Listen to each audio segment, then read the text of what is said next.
কিছুদিন আগে আমার বর এই তালগুলো পুকুর থেকে তুলে এনেছিল। যেহেতু 3-4 দিন ঘরে রাখা ছিল, তাই একটা তাল খারাপ হয়ে গেছে। মাকে বললাম আজকে তাল ফুরুলি করে নাও, নয়তো সব তালগুলো নষ্ট হয়ে যাবে। এই যে তালছানাটা দেখছো, এটা কিন্তু শহরের দিকে একদমই দেখা যায় না, গ্রামের দিকেই দেখা যায়, কারণ এগুলো হাতে বানানো হয় বাঁশ দিয়ে।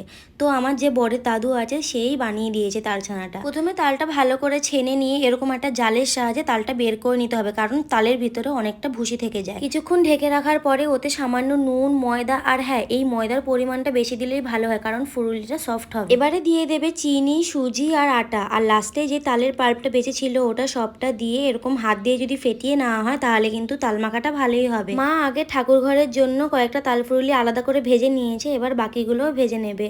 দেখো এখানে তাল ফুরুলি হয়েও গেছে, এবার আমি টেস্ট করে দেখবো কেমন হয়েছে। আর ফুরুলিগুলো দারুণ সফট ছিল, আর আমি গরম গরম মুখে ঢুকিয়ে নিয়েছি। যাই হোক, আর এই তাল ফুরুলি কিন্তু বাসিই ভালো লাগে। তোমাদের কার কার বাসি ফুরুলি ভালো লাগে সেটা কমেন্ট করে জানাও, আর চ্যানেলটিকে সাবস্ক্রাইব করে দাও।